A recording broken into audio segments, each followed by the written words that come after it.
Hello दोस्तों, जय Hind. Friends, आज है 19 अप्रैल 2026 और 19 अप्रैल से रिलेटेड करंट अफेयर्स के सेशन में आज हम कुछ मोस्ट इम्पोर्टेंट क्वेश्चंस के ऊपर डिस्कस करने वाले हैं। तो चलिए फ्रेंड्स, इसी आशा के साथ हम अपने ये वीडियो शुरू करते हैं कि आने वाले लगभग सभी कंपटीशन एग्जाम्स में ये जो क्वेश्चन है ये पूछे जाएंगे। तो फ्रेंड्स, आज के वीडियो का अपना पहला क्वेश्चन है, किस टेनिस खिलाड़ी ने 2026 ऑस्ट्रेलियन ओपन पुरुष एकल खिताब जीता, यह हमें बताना है। तो फ्रेंड्स, पहले तो हम किताब का नाम जानेंगे। 2026 ऑस्ट्रेलियन ओपन पुरुष एकल खिताब है, ये किस टेनिस खिलाड़ी ने जीता है, ये हमें बताना है। ऑप्शन ए में हमें दे रखा है कार्लोस अल्कराज, ऑप्शन बी में हमें दे रखा है नोवाक जोकोविक, ऑप्शन सी में हमें दे रखा है जेनिक सिनर और ऑप्शन डी में हमें दे रखा है अलेक्जेंडर ज़वेरेव। ये हमें ऑप्शंस में दे रखा है। तो फ्रेंड्स, यहाँ से हम देख सकते हैं कि जो अपना ऑप्शन ए है ये करेक्ट आंसर रहने वाला है। मतलब कि 2026 ऑस्ट्रेलियन ओपन पुरुष एकल खिताब है, ये किसने जीता? तो ये जीता है कार्लोस अल्कराज ने। इसलिए अपना जो ऑप्शन ए है ये राइट आंसर रहने वाला है। अब इसके आगे हम इससे रिलेटेड पॉइंट हम देखते हैं। तो कार्लोस अल्कराज ने 2026 ऑस्ट्रेलियन ओपन पुरुष एकल टेनिस खिताब जीतकर अपने कैरियर का ग्रैंड स्लैम पूरा किया। इससे रिलेटेड दूसरा पॉइंट देखते हैं। तो 22 वर्ष की आयु में यह अल्कराज की पहली ऑस्ट्रेलियन ओपन जीत है। तो फ्रेंड्स, इन्होंने ये खिताब किस उम्र में जीता है? ये जीता है इन्होंने 22 वर्ष की आयु में। अब इससे रिलेटेड थर्ड पॉइंट हम देखते हैं। तो नोवाक जोकोविक को अपने 11वें ऑस्ट्रेलियन ओपन फाइनल में पहली बार हार का सामना करना पड़ा। तो फ्रेंड्स, ये जो फाइनल है ये किन किन के बीच में हुआ था? तो ये हुआ था नोवाक जोकोविक के बीच में, और इसके साथ ही ये जो कार्लोस अल्कराज है इन दोनों के बीच में ये फाइनल हुआ था। तो इसमें हारे कौन है? इसमें हारे हैं नोवाक जोकोविक। इसके साथ ही जीते कौन है? तो जीते हैं कार्लोस अल्कराज। अब फ्रेंड्स, ये जो है ये इमेज है कार्लोस अल्कराज की ट्रॉफी के साथ में। तो इस इमेज के माध्यम से आपको याद रहेगा कि जो कार्लोस अल्कराज है इन्होंने अभी हाल ही में 2026 ऑस्ट्रेलियन पुरुष एकल ओपन का जो खिताब है ये इन्होंने जीता है, कार्लोस अल्कराज ने। अब इसके आगे हम सेकंड क्वेश्चन में चलते हैं। तो 31वें राष्ट्रीय बाल विज्ञान सम्मेलन का आयोजन किस शहर में हो रहा है, यह हमें बताना है। तो ये जो राष्ट्रीय बाल विज्ञान सम्मेलन है इसका आयोजन हो रहा है। तो ऑप्शन ए में हमें दे रखा है भोपाल, ऑप्शन बी में दे रखा है हैदराबाद, ऑप्शन सी में हमें दे रखा है जयपुर और ऑप्शन डी में हमें दे रखा है लखनऊ। तो फ्रेंड्स, ये जो भोपाल है इस भोपाल शहर में 31वें राष्ट्रीय बाल विज्ञान सम्मेलन का आयोजन हो रहा है। तो अपना जो करेक्ट आंसर है वो क्या रहेगा? ऑप्शन ए अपना करेक्ट आंसर रहेगा, भोपाल। अब फ्रेंड्स, इससे रिलेटेड पॉइंट हम देखते हैं। तो पहला पॉइंट हमें दे रखा है मुख्यमंत्री डॉक्टर मोहन यादव ने भोपाल में 3 से 6 जनवरी 2025 तक आयोजित 31वें राष्ट्रीय बाल विज्ञान सम्मेलन का उद्घाटन किया। तो फ्रेंड्स, सबसे पहले तो हम ये देखेंगे कि जो वर्तमान में मध्य प्रदेश के मुख्यमंत्री है वो कौन है? वो है मोहन यादव, डॉक्टर मोहन यादव, ये है मुख्यमंत्री। अब इससे रिलेटेड पॉइंट दूसरा देखते हैं। तो ये जो 31वां राष्ट्रीय बाल विज्ञान सम्मेलन है ये कब से कब तक होगा? तो 3 से 6 जनवरी 2025 के बीच में इसका आयोजन हो रहा है भोपाल शहर में। अब इससे रिलेटेड सेकंड पॉइंट हम देखते हैं। तो फ्रेंड्स, सेकंड पॉइंट में दे रखा है इस कार्यक्रम में भारत और खाड़ी देशों में कुल मिलाकर 700 से अधिक बाल वैज्ञानिक, शिक्षक और मार्गदर्शक शामिल हुए थे। तो फ्रेंड्स, ये जो खाड़ी देश है इनके नाम दे रखे हैं, जैसे बहरीन हो गया, यूएई हो गया, कुवैत हो गया, अंडमान और सऊदी अरब हो गया। ये जो खाड़ी देश है इन्होंने मिलकर भारत के साथ में मिलकर 700 से अधिक बाल वैज्ञानिक, शिक्षक और मार्गदर्शक इस आयोजन में शामिल हुए। अब इससे रिलेटेड पॉइंट हम देखते हैं। तो कार्यक्रम का जो सब्जेक्ट था वो क्या था? कार्यक्रम का सब्जेक्ट था स्वास्थ्य और कल्याण के लिए पारिस्थितिकी तंत्र को समझना। ये था फ्रेंड्स इस कार्यक्रम का सब्जेक्ट। ये जो सब्जेक्ट है ये वेरी इंपॉर्टेंट रहने वाला है कि 31वें राष्ट्रीय बाल विज्ञान सम्मेलन का सब्जेक्ट क्या था ये हमें बताना है। तो इसका सब्जेक्ट हो जाएगा स्वास्थ्य और कल्याण के लिए पारिस्थितिकी तंत्र को समझना, ये इसका सब्जेक्ट हो जाएगा। अब इसके आगे थर्ड क्वेश्चन में हम चलते हैं। तो फ्रेंड्स, थर्ड क्वेश्चन में हमें दे रखा है टीपेश्वर वन्यजीव अभयारण्य ये किस राज्य में स्थित है, ये हमें बताना है। तो फ्रेंड्स, ये जो टीपेश्वर वन्यजीव अभयारण्य है ये कौन से राज्य में स्थित है, कौन से शहर में स्थित है, ये हमें बताना है। ऑप्शन ए में हमें दे रखा है गुजरात, ऑप्शन बी में हमें दे रखा है कर्नाटका, ऑप्शन सी में हमें दे रखा है महाराष्ट्र और ऑप्शन डी में हमें दे रखा है केरला। तो फ्रेंड्स यहाँ से हम देख सकते हैं कि जो अपना ऑप्शन ए है गुजरात, ये तो फ्रेंड्स किधर का स्टेट है, तो ये हो जाएगा वेस्ट का स्टेट है गुजरात, नॉर्थ वेस्ट का स्टेट है गुजरात। और इसके अलावा जो बाकी 3 स्टेट के नाम दे रखे हैं ये साउथ के स्टेट है, जैसे कर्नाटका साउथ का हो गया, महाराष्ट्र भी साउथ का हो गया और केरला भी साउथ का स्टेट हो गया। ये तीनों स्टेट है, ये साउथ में पड़ते हैं इंडिया में। तो फ्रेंड्स यहाँ से हम देख सकते हैं कि जो अपना ऑप्शन सी है ये करेक्ट आंसर रहने वाला है। मतलब टिपेश्वर वन्य जीव अभयारण्य है, ये कहाँ है, ये महाराष्ट्र में स्थित है। अब महाराष्ट्र राज्य के कौन से ज़िले में स्थित है, तो ये हम जानेंगे। तो फ्रेंड्स पॉइंट्स में हम चलते हैं। तो सबसे पहले तो महाराष्ट्र राज्य के यवतमाल ज़िले में स्थित टिपेश्वर वन्यजीव अभयारण्य, इसका जो एक बाघ नर बाघ है ये 500 किलोमीटर की दूरी तय करके सोलापुर पहुंचा था। तो इसीलिए ये जो असामान्य यात्रा इसने तय की थी इस बाघ ने, तो इसी असामान्य यात्रा के कारण ये जो टिपेश्वर वन्यजीव अभयारण्य है ये अभी हाल ही में चर्चा का विषय बना हुआ है। तो ये कहाँ स्थित है, महाराष्ट्र के यवतमाल ज़िले में ये स्थित है। इसके आगे सेकंड पॉइंट में चलते हैं। तो टिपेश्वर वन्यजीव अभयारण्य महाराष्ट्र के यवतमाल ज़िले में स्थित है। और ये जो अभयारण्य है इसको दूसरे किस नाम से जाना जाता है, इसे जाना जाता है हरा भरा नखलिस्तान। इसे दक्षिणी महाराष्ट्र का हरा भरा नखलिस्तान के नाम से भी जाना जाता है टिपेश्वर वन्यजीव अभयारण्य को। अब इससे रिलेटेड फोर्थ पॉइंट में चलते हैं। तो पूर्णा, कृष्णा, भीमा और ताप्ती जैसी नदियां इसे भरपूर जल प्रदान करती है।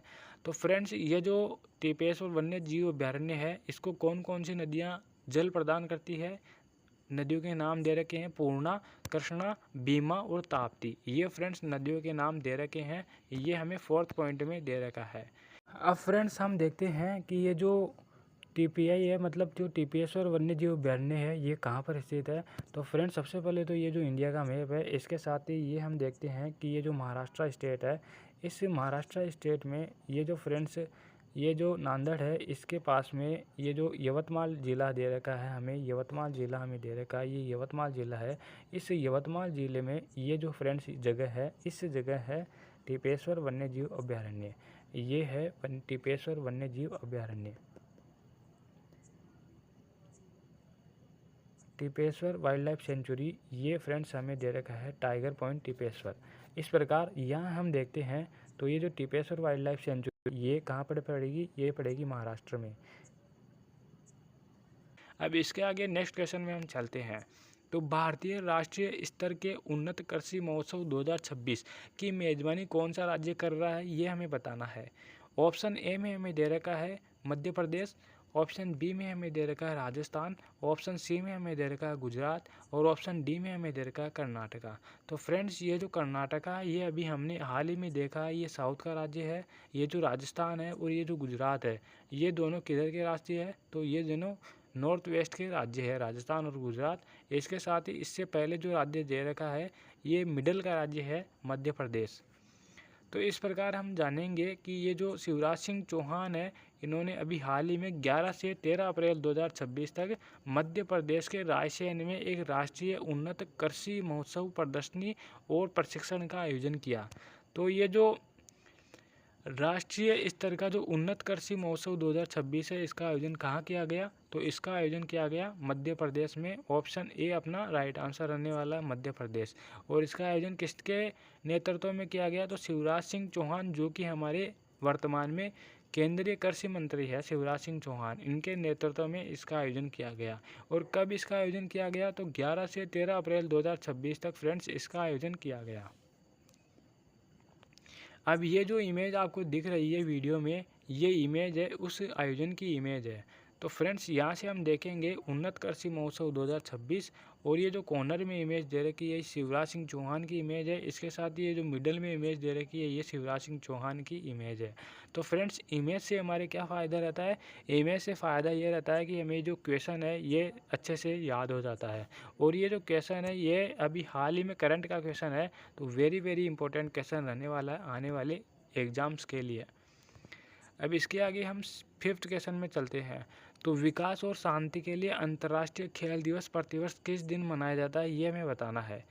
तो ये जो अंतर्राष्ट्रीय खेल दिवस है, इंटरनेशनल स्पोर्ट्स डे है, ये कब मनाया जाता है विकास और शांति के लिए?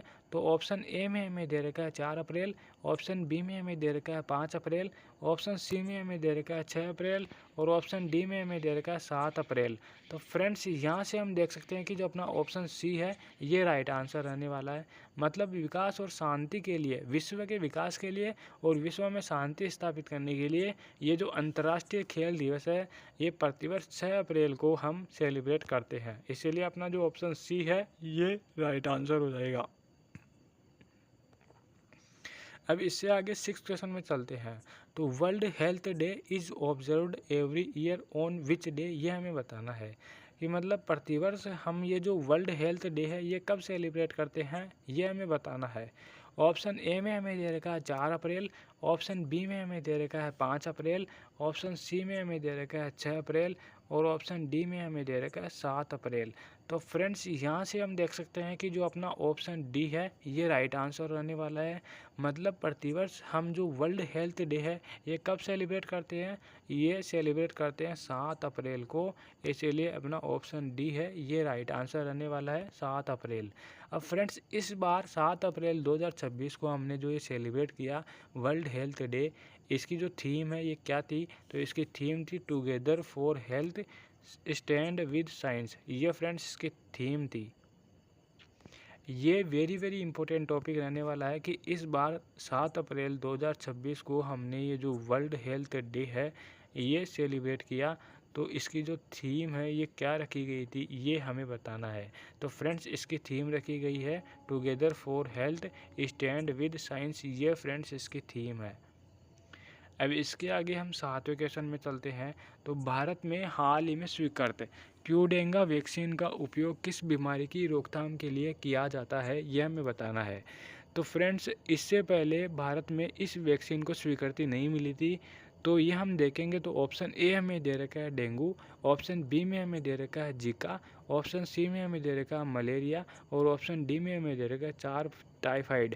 इस प्रकार हमें 4 बीमारियों के नाम दे रखे हैं। तो इन चारों बीमारियों में से किसी एक बीमारी की रोकथाम के लिए, किसी एक बीमारी के उपचार के लिए ये जो टीका है, ये जो वैक्सीन है ये विकसित की गई है और इसको अभी हाल ही में भारत में स्वीकृति मिली है। तो इस वैक्सीन का नाम है क्यूडेंगा वैक्सीन। तो फ्रेंड्स यहाँ से हम देख सकते हैं कि जो अपना ऑप्शन ए है ये करेक्ट आंसर रहने वाला है। मतलब डेंगू की जो बीमारी है इस बीमारी के इलाज के लिए ये जो क्यूडेंगा वैक्सीन है इसे विकसित किया गया था और इसको अभी हाल ही में भारत में मंजूरी मिली है। तो अब इससे रिलेटेड पॉइंट हम देखते हैं। तो भारतीय औषधि नियंत्रक महालेखाकार DCGI ने 4 से 60 वर्ष की आयु के व्यक्तियों के लिए क्यूडेंगा को मंजूरी दे दी है, जिससे यह भारत का पहला डेंगू टीका बन गया है।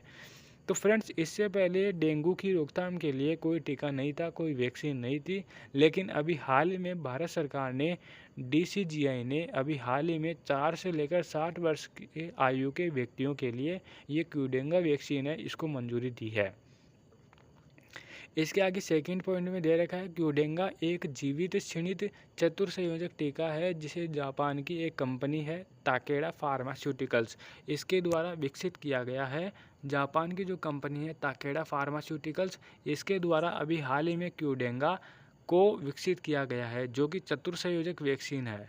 अब चतुर्संयोजक क्यों नाम दिया गया? क्योंकि फ्रेंड्स ये जो है ये जो डेंगू के 4 सीरोटाइप होते हैं, इन चारों सीरोटाइप्स को ठीक करने के लिए ये जो वैक्सीन है ये बनी है, इसीलिए इसे तो चतुर्संयोजक टीके का नाम दिया गया है। अब चारों जो डेंगू वायरस के सभी 4 प्रकार के जो सीरोटाइप है DENV फर्स्ट से लेकर DENV फोर्थ तक, इन चारों के लिए ये वैक्सीन बनी है। तो फ्रेंड्स यहाँ से हम देखेंगे ये जो DENV फर्स्ट है और DENV सेकेंड है, इसके लिए तो ये जो टीका है, ये जो वैक्सीन है ये अधिक प्रभावकारी है और बाकी जो 2 सीरोटाइप है जैसे DENV 3 और DENV 4 इसके लिए ये जो वैक्सीन है ये अपेक्षाकृत कम प्रभावकारी है। तो इस प्रकार फ्रेंड्स आज की वीडियो में हमने लगभग 6 क्वेश्चन देखे हैं जो कि सभी वेरी वेरी इंपॉर्टेंट क्वेश्चन रहने वाले हैं। वीडियो अच्छी लगी हो तो लाइक करें, शेयर करें और सब्सक्राइब करें। अब इससे रिलेटेड पॉइंट हम आगे और देखते हैं। तो फ्रेंड्स ये जो है क्यूडेंगा, इसकी छोटी सी इमेज आपको दिखा रहा हूँ। ये है फ्रेंड्स क्यूडेंगा वैक्सीन। इमेज को देखकर फ्रेंड्स आपको याद रहेगा कि ये जो क्यूडेंगा वैक्सीन है ये किसके इलाज के लिए बनाई गई है। तो ये डेंगू बीमारी के इलाज के लिए बनाई गई है क्यूडेंगा वैक्सीन। अब इसके रिलेटेड हम पॉइंट देखते हैं। तो एक पॉइंट ये दे रखा है कि ये जो DCGI है इसकी जो फुल फॉर्म है, हिंदी में इसकी फुल फॉर्म क्या हो जाएगी? हिंदी में तो इसकी फुल फॉर्म हो जाएगी फ्रेंड्स भारतीय औषधि नियंत्रक महालेखागार। इसके साथ ही इसकी जो इंग्लिश में फुल फॉर्म हो जाएगी drugs controller general of India. ये फ्रेंड्स इसकी इंग्लिश में फुल फॉर्म हो जाएगी drugs controller general of India DCGI। इस प्रकार फ्रेंड्स वीडियो अच्छी लगी हो तो फ्रेंड्स लाइक करना ना भूलें, चैनल को सब्सक्राइब करें और वीडियो को ज़्यादा से ज़्यादा शेयर करें ताकि ऐसी ही फ्रेंड्स और इंफॉर्मेशन और करंट अफेयर्स के जो टॉपिक है वो आपको मिलते रहें। Thank you friends. जय हिंद।